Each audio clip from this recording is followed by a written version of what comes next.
सोचो आप एआई का यूज़ करके इंस्टाग्राम के लिए कैरोसेल्स बिल्ड करते हो। इतना इजी कि आप इमेजिन भी नहीं कर सकते। आपको बस प्रॉम्प्ट सही तरीके से यूज़ करना है और आप इससे बहुत बेटर कैरोसेल्स बना सकते हो।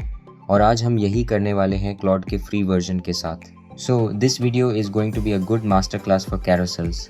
हाय, welcome back to my channel Posterverse. कि भले ही क्लॉड के पास इमेज मॉडल नहीं है, फिर भी हम उसी के अंदर इंस्टाग्राम कैरोसेल्स क्रिएट कर सकते हैं। तो यह वीडियो एक क्विक ट्यूटोरियल है कि आप भी कैसे कर सकते हो, लेकिन साथ ही मैं चाहता हूं कि आप इस वीडियो को इंस्पिरेशन की तरह यूज़ करो ताकि आप एक्सप्लोर कर सको कि क्लॉड के साथ और क्या क्या किया जा सकता है। और ऑनेस्टली यह शायद ओनली वे नहीं है, लेकिन यही वर्क फ्लो हमने यूज़ किया। अब मेरी इंस्टाग्राम पेज और प्रैक्टिकल एआई पर हम ऐसे बहुत सारे क्विक लिटिल इन्फोग्राफिक्स पोस्ट कर रहे हैं जो लोगों को क्लॉड के बारे में यूज़फुल गाइड्स दे सकें। क्लॉड अभी बहुत हॉट टॉपिक है और ये टूल्स बहुत इन डिमांड है, और ऐसे गाइड्स ने हमारे लिए काफ़ी अच्छा परफॉर्म किया है। तो हमने सोचा कि इन्हें इंस्पिरेशन की तरह यूज़ करके हम और एसेट्स क्रिएट करें ताकि हमें यह क्लियर हो सके कि हमारी ब्रांडिंग और डिज़ाइन डायरेक्शन कैसी होनी चाहिए। तो फिर हम क्लॉड पर गए और वहाँ हमने ये सारी images as reference files upload की। फिर हमने बस यह प्रॉम्प्ट यूज़ किया, you are a design system extractor like this, full prompt given in the description. असल में हम अभी इन डिज़ाइंस को ट्रेन नहीं कर रहे हैं, हम बस इन डिज़ाइंस की कॉमन वाइब एक्सट्रैक्ट कर रहे हैं। यह प्रॉम्प्ट रन करते हैं। जब तक क्लॉड जनरेट कर रहा है तब तक मैं वीडियो फास्ट फॉरवर्ड कर रहा हूँ, तो आपको ऐसा आउटपुट मिलेगा जो कोड जैसा दिखता है, लेकिन टेक्निकली यह जेसॉन फॉर्मेट होता है, यानी डेटा को स्ट्रक्चर करने का एक तरीका जिसे कंप्यूटर आसानी से रीड कर सके। अब हम क्या करेंगे, हम इस आउटपुट को कॉपी करेंगे और फिर एक नया प्रोजेक्ट क्रिएट करेंगे। हमारा गोल सिंपल है, पहले क्लॉड को इन डिज़ाइंस की वाइब समझाओ और फिर उसी प्रोजेक्ट के अंदर हर नई कैरोसेल क्रिएशन के लिए उसी वाइब को रीयूज़ करो।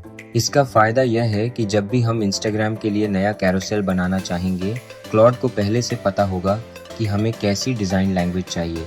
इससे हमें बार बार प्रॉम्प्ट एक्सप्लेन नहीं करना पड़ेगा और रिजल्ट्स भी काफ़ी कंसिस्टेंट आएंगे। अगर आपने यह पहले कभी नहीं किया है तो लेफ़्ट साइड में आपको प्रोजेक्ट्स का ऑप्शन दिखेगा। यह बिल्कुल चैट जीपीटी प्रोजेक्ट्स जैसा है, स्पेशली उन लोगों के लिए जो माइग्रेशन कर रहे हैं।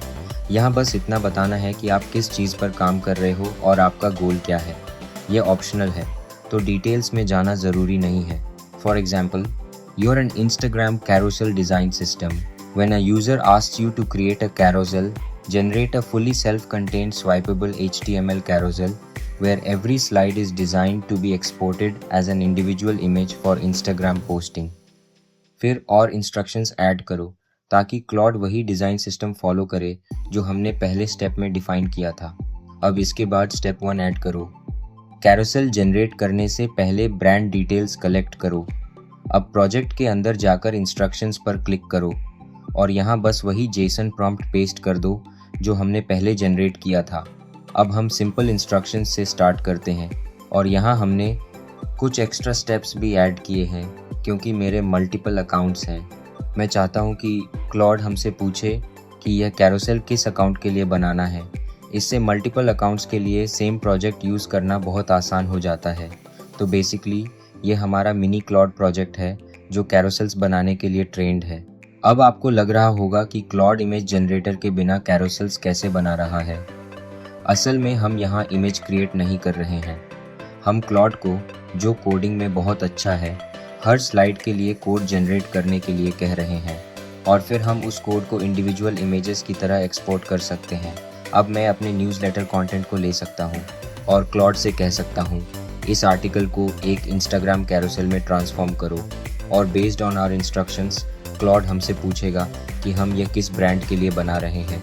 फिर यह कलर पैलेट डबल चेक करेगा जो हम इस पोस्ट के लिए यूज़ करना चाहते हैं। हमने यहाँ क्लॉड की ओन पैलेट यूज़ करने को कहा। फिर यह हमें स्लाइड ब्रेकडाउन देता है और उसके बाद यहाँ हमें पूरा कोड जनरेट हो जाता है सारे स्लाइड्स के लिए। जैसा कि आप देख सकते हो, हमारे पास 7 डिफरेंट कैरोसेल स्लाइड्स जनरेट हो चुके हैं और हम उन्हें टॉगल करके देख भी सकते हैं।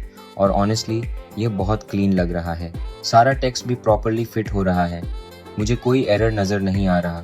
एक्चुअली मैं कहूँगा कि यह कई बार इमेज जनरेटर से भी बेटर हो सकता है क्योंकि यहाँ सही फॉन्ट्स यूज़ हो रहे हैं, रैंडम जनरेटेड फॉन्ट नहीं। यही चीज़ इसे और पावरफुल बनाती है, क्योंकि यह सिर्फ इमेज जनरेट नहीं कर रहा बल्कि डिज़ाइन को प्रॉपरली बिल्ड कर रहा है। तो अब हमारे पास ये सारी कैरोसेल स्लाइड्स क्लॉड प्रोजेक्ट के अंदर बस एक सिंपल प्रॉम्प्ट से रेडी हो गई हैं, और अब मैं यहाँ जाकर अपने स्लाइड्स डाउनलोड कर सकता हूँ। वैसे अगर डाउनलोड में एरर आए तो बस क्लॉड से कह दो कि सब स्लाइड्स को PNG फाइल में कन्वर्ट कर दे। फिर आप हर स्लाइड को इंडिविजुअली डाउनलोड कर सकते हो, या फिर ऐसे वेबसाइट्स पर जाकर के स्लाइड्स को अलग अलग कर सकते हो।